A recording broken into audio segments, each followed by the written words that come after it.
Thank you. Far too kind. Yeah. Ready? Let's go. Can I get an encore? Do you want more? Cook and roll with the Brooklyn boys. So for one last time, I need y'all to roll. Yeah. Now what the hell are you waiting for? After me, there should be no more. So for one last time, make some noise. Get him, Jay. Who you know fresher than Ho? Riddle me that. The rest of y'all know where I'm lyrically at. Can none of y'all mirror me back? Yeah, hear me rap, it's like Han G rapping his prime. I'm young H.O., raps Grateful Dead, back to take over the globe, now break bread. I'm in Boeing Jets, Global Express, out the country but the blueberries still connect. On the low but the yacht got a triple deck. But when you young, what you expect? Yep. Grand opening, grand closing.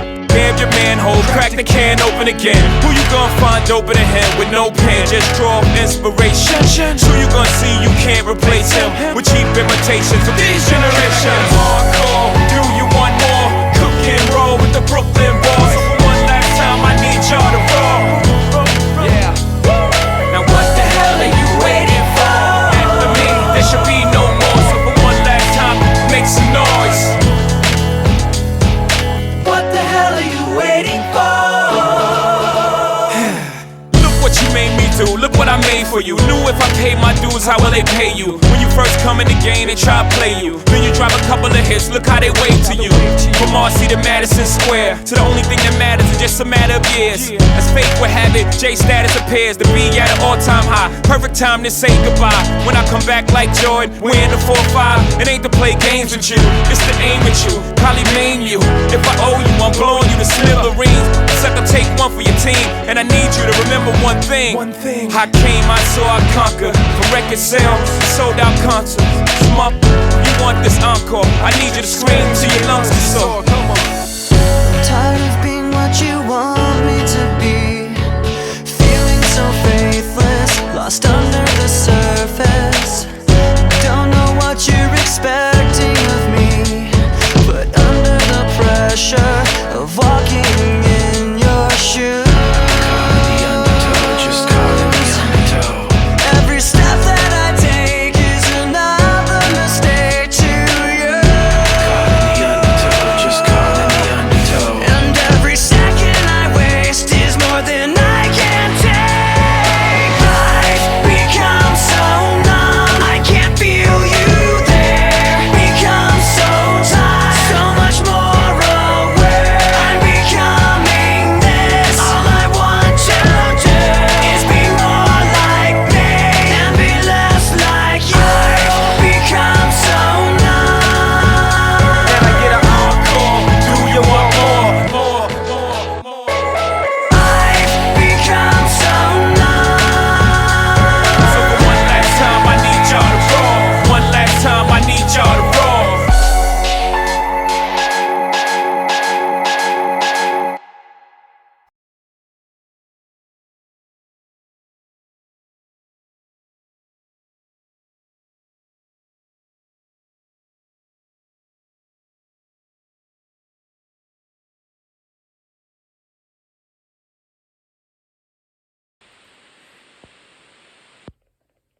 Hi, I'm Amy, and I suppose the journey is continuing, but that everyone has that champion, that wind at their back, at least that mentor that comes along that is a special mentor. It's like friend, he or she is a friend, a leader, an inspiration.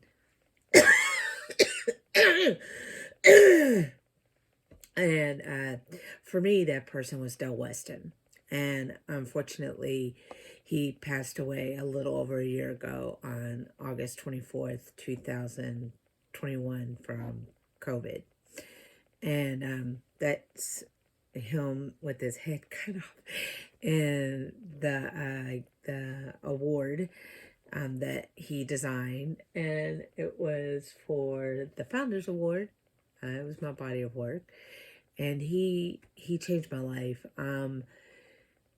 I have bipolar disorder, and from the time I can remember, I dreamed of standing on an Oscar stage and saying I'd like to thank and who everybody who's inspired me. And really, this journey started with Letters to Daniel and Letters to Matthew, is about how everything has Dell kind of predicted this success. And these people, he is no longer with us. So I decided I would dig through my footage of my Recovery Unplugged shows and pick a clip of him talking about me.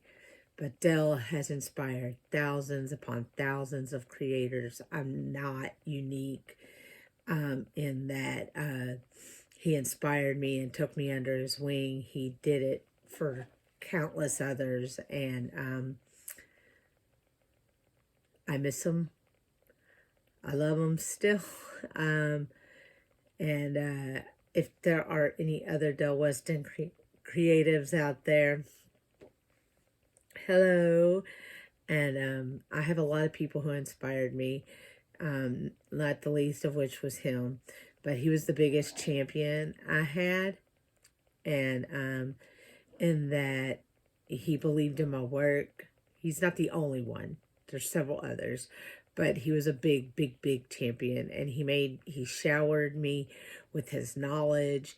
Him and Teresa showered me with their unconditional love. And they were really a lot like family. So with that being said, without further ado, here's Del Weston.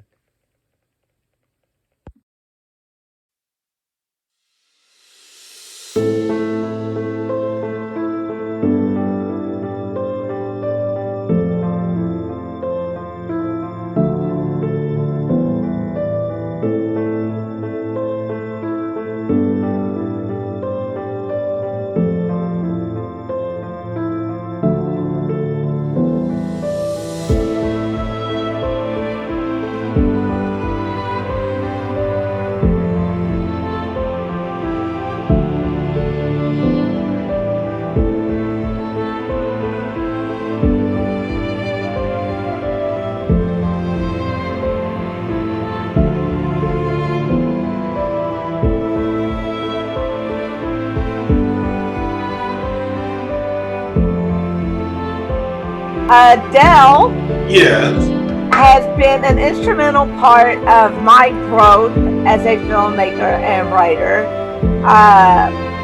What went through your mind when we were sitting in the theater in Las Vegas at the Galaxy, and Here With Me began to play at the end of Letters to Daniel?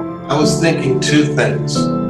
I gotta wait 3 more minutes to go to the bathroom. That's number one. I had to hear that song. It was beautiful. And then number 2, I thought back to the first moment I met him back in Monrovia. What was it, 5 years ago?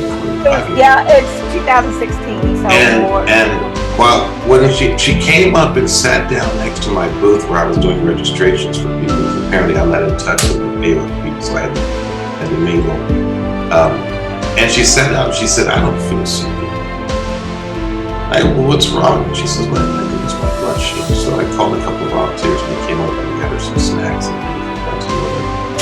and she and I began to talk and communicate. And I thought to myself, here's someone who's very special.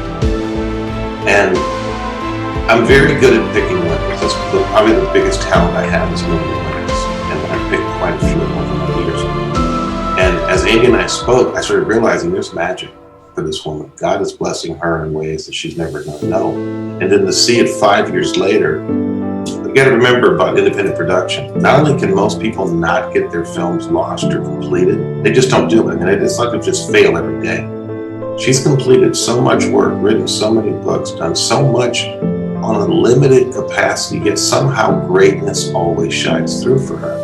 So I wasn't shocked that Stephanie and her father had given me such a beautiful song. I would be shocked if it doesn't win the Academy Award. I would be shocked if it doesn't take you into the stratosphere, because that is the trajectory you're on. So I was seriously sitting there with you and other people who were in the audience in that beautiful theater, the Galaxy Theaters Boulevard Mall, Las Vegas.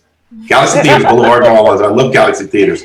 It's a beautiful theater. Oh man, it's magnificent. But I'm just saying that I expect more from you because you're capable of more. And people like Steffi, her father, and John, they come along to support and help you do it. And that's the way it should be. So that's what was on my mind. I wasn't jealous at all because my music sucked in my last film, but all right, maybe a little jealous.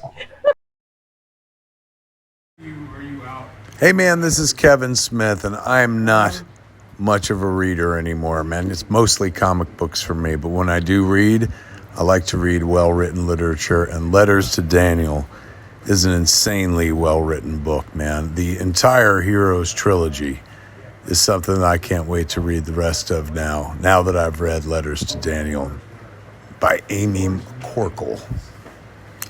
Check it out at a bookstore near you or online.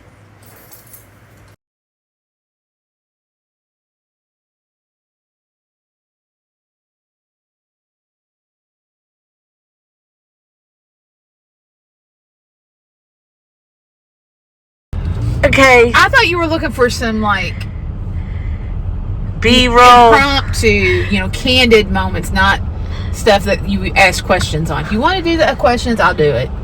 It starts with a question and then it leads to conversation. I know, but I was already in a conversation. It was a pretty good conversation.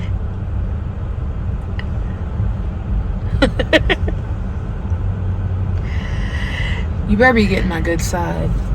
Actually, I think this side's my better side.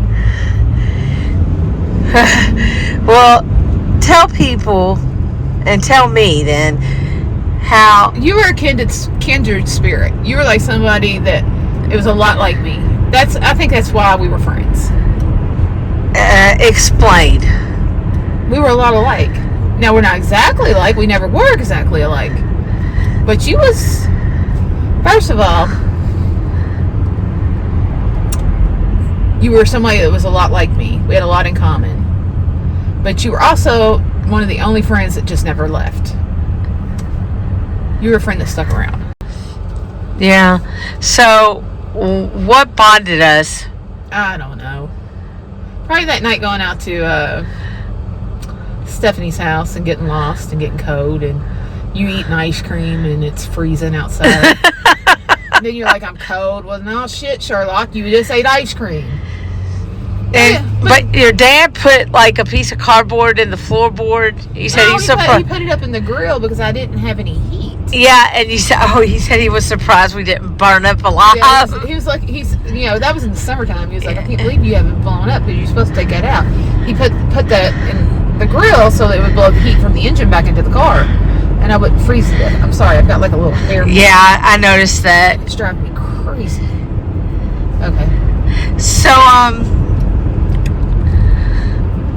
when did you notice that maybe I was a little different than right from the get-go? I'm gonna be completely honest. You come in a t-shirt and a long black skirt. I was like, this girl has no style. That is my style. Yeah, I don't know whatever happened to that black skirt, but you wore that thing like every day. Yeah. And you would come in with t-shirts on. Yeah. And tennis shoes. That was my style. So, I mean, I knew right away that it wasn't, it wasn't popping like everybody else's did, I pop better, bitches, because now I'm the boss. Yeah. You dance along to the beat of your own drum, Yeah. And, yeah, I mean, I really did. That was from the get-go. I was like, this girl is weird. I mean, you were nice and we were friends and stuff, but I was like, she's weird. And when did you think it would be a good idea to live with me? I don't know. I was going through a whole lot during that time of my life. You want to talk about it? No. I do not. I would say, in your early 20s, especially, if you don't drop right in, you go away to school, or you don't drop right into a marriage, you have growing pains. Even if you do those things, I'm going to tell you, you have growing pains. Well, you know what I'm saying is, if you're still living at home at 20, 21 years old, which I was, you have growing pains. your parents, especially with different. Yeah, I would say different kind of growing pains, because single growing pains versus if you're married. Yeah. Well, here, I think the whole thing was, there was a lot going on. There was a power dynamic going on between me and Mom at that point. We were in a real power struggle. Because I was wanting to grow and do things and go places, and I had never really done that before. Because I was the good girl, and I had Jessica, and, I was happy staying at home. My mom would be happy staying at home every single night of her life. Boring. I know. And I was at an age, I was like, I'm young. I don't need to go out and go bar hopping or anything like that, but I was young and I wanted to go out. I wanted to do things. And you met me. Yeah, you would go do those things. You were crazy. And sorry. And no, I noticed. I saw that. And whoops. Don't turn your signal on when you don't need it. And I think there was a big power struggle between me and her, and a lot of issues in my life had just bubbled up to the surface. And it just, just kept going until it exploded.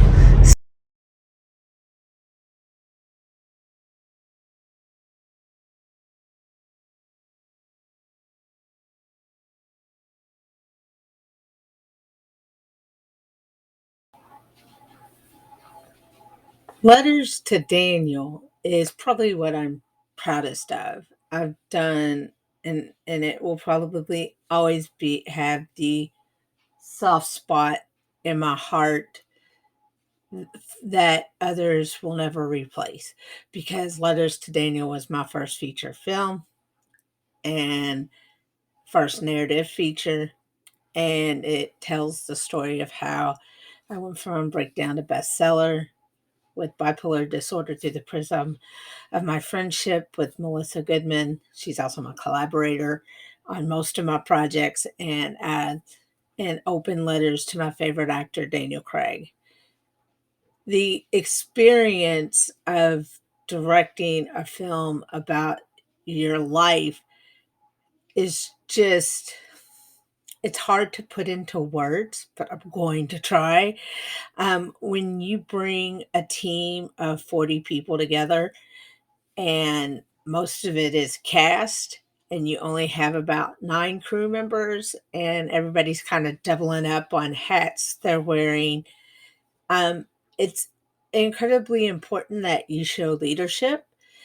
And people say I was showing leadership skills, but the only reason I had those leadership skills is because I had tremendous support in that crew and in that cast, and people who had mentored me behind the scenes. And I had my best friend who kept me from losing my mind. And but like, one of the important people was my cinematographer, uh, Mark Manis. He's incredibly gifted. He's gone on to do some extraordinary things.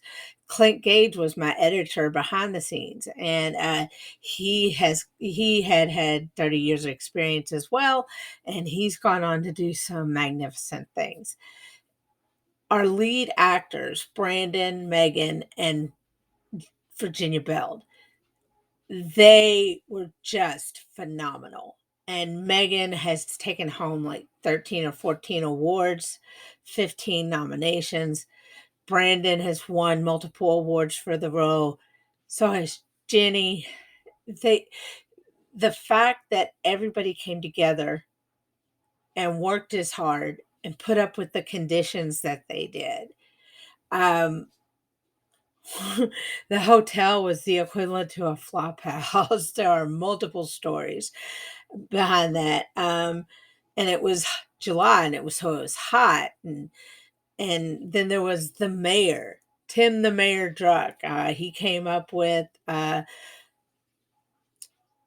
a location in the 11th hour, because someone had basically said, yes, you can do this, and then some asshole comes on and says, oh no, you can't, as we're trying to set up. And he found us a place. on the last day. They said, "Oh, people told me, oh, there's no way you can get this done. There's no way you can get this accomplished in that time frame." We did it in six days for $6,000. That's kind of unheard of. Like there's people in indie film that can do that. That people like in mainstream. It's not that they're not talented. It's just that they've done things and had the advantages and resources for so long that if you ask them to do it on that level and produce a quality film, it's going to be really hard for them. Just like for me, getting ready to level up to a studio picture or dreaming of that, it's going to be hard for me. I'm going to need a lot of assistance. Um, but Letters to Daniel, ultimately, I'd like to dedicate it to Del Weston because without him, and like Ray and Christina and Steven and Holly, I don't think it would have gotten done.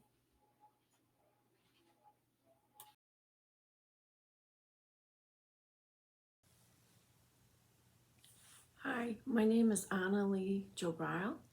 I'm a friend, mentee, and associate of Amy Lee McCorkle.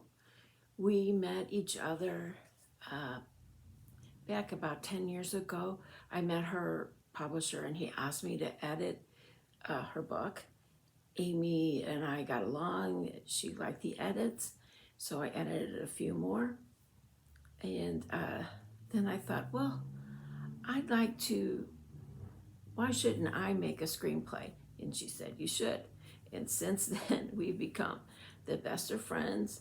And she's helped me out a lot with technique and critique. We met at AOF, and that was my very first film festival. And I was nervous, whatever. And Amy was there for me all the way. We've been good friends for about 8 years at least.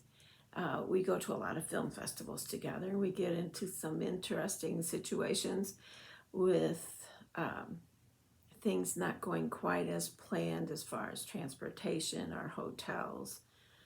But sometimes I lose awards to her, sometimes she loses awards to me. But in the end, we both appreciate each other and our craft. Amy is very kind. She's very sweet. She will give you the shirt off her back if she can.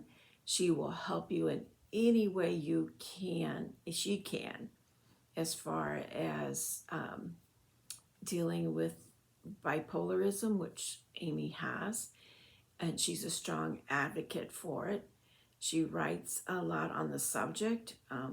Her letters to Daniel, letters to Mathew are very dear to her heart and help her work through a lot of what she has been, her journey as far as bipolarism. Many people have told her, no, you can't do that. And she goes out of her way to prove them wrong. And she always does. She's not one who takes no for an answer. She's very, very goal-oriented, and she will help you to the moon and back if you have anywhere near the same amount of get up and go she has and the desire to succeed. I wish Amy all the best, and I hope our friendship continues for a very, very long time. Thanks.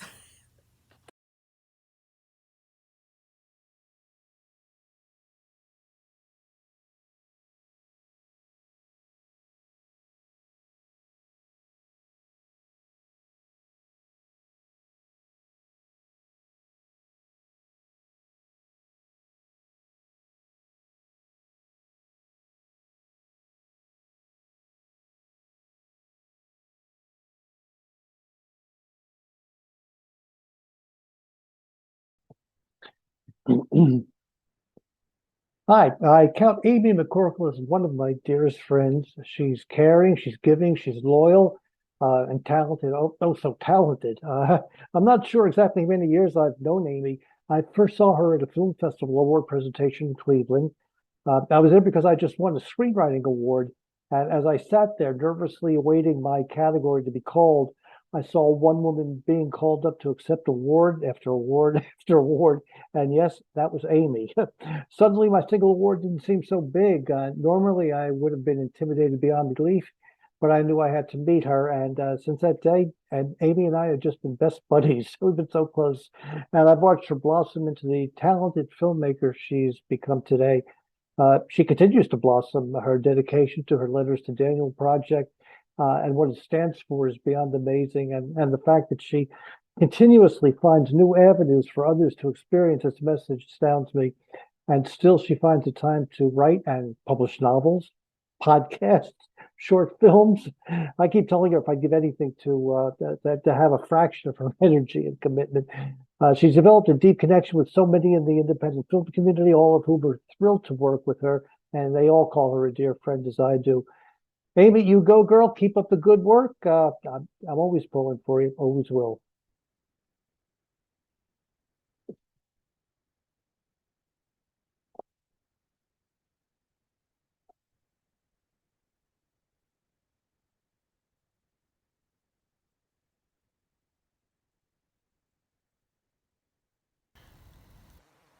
Going around. It's called Game Meets Game. Amy Lynn McCorkle has met Daniel Craig's game. Mr. Craig, you have yet to meet Amy Lynn McCorkle's game. And I'm hoping by Amy doing this documentary, the two of you shall meet and bond. Because honestly, Mr. Craig, if you ever see this, you have inspired this woman like few artists have inspired other artists before or since. Amy has been dealing with bipolar disorder all of her life, which we all know is no joke. If you have family or friends who have suffered, it's nothing to play around with. And yet, Amy has not only not kept quiet about what she deals with, but she's been very vocal in an artistic sort of way about exactly how she deals with it and what her inspirations and who her inspirations are to help her get through her days. But that being said, it's not like Amy suffers on a day-to-day basis. Amy is the most positive person that a person can meet. And I mean this. I mean, Amy has turned her bipolar disorder into a de facto career. She's written that book that in some circles was a bestseller called Letters to Daniel. She has... Now, let's see. What are her accomplishments? I'm saying she has, but I have to think about this a minute. Amy has attained representation, whereas many other writers and other artists are not able to or have not yet been able to. Amy, throughout her quote-unquote obstacles, has attained representation, has written her book, has produced and wrote a feature film based on the book. She has a book deal with a good publisher, solid publisher, and she is really getting herself out there. She has made a cottage industry of not just being an artist, but being an artist with a cause, and that cause is to call attention to bipolar disorder. She, again, to reiterate, is among the most positive people I've ever met. I met her at something called Nashville Film Com some years ago, where this woman came up to me, and I always try to be pleasant, and said, you know, my name is Amy Lynn McCorkle. I have a project. It's about bipolar disorder. I've been dealing with bipolar disorder all my life.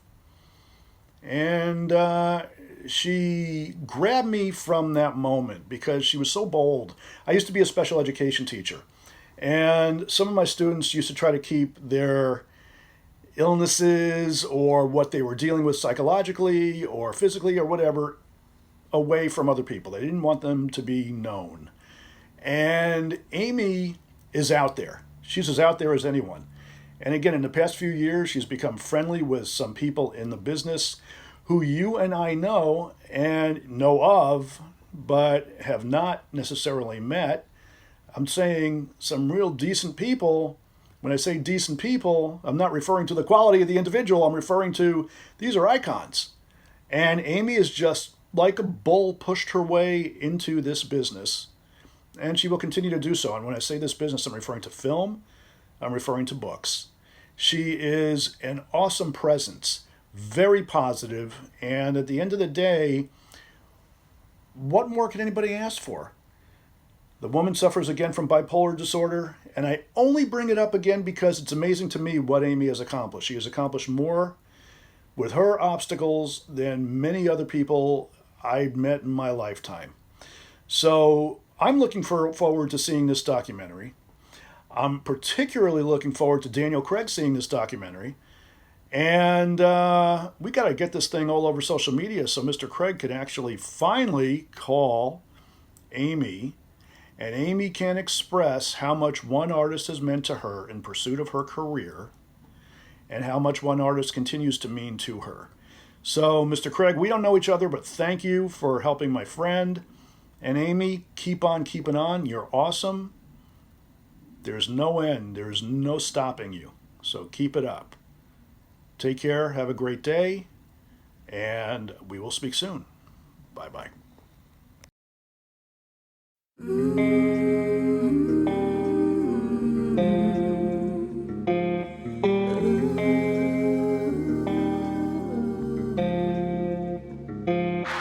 Don't you feel me crying?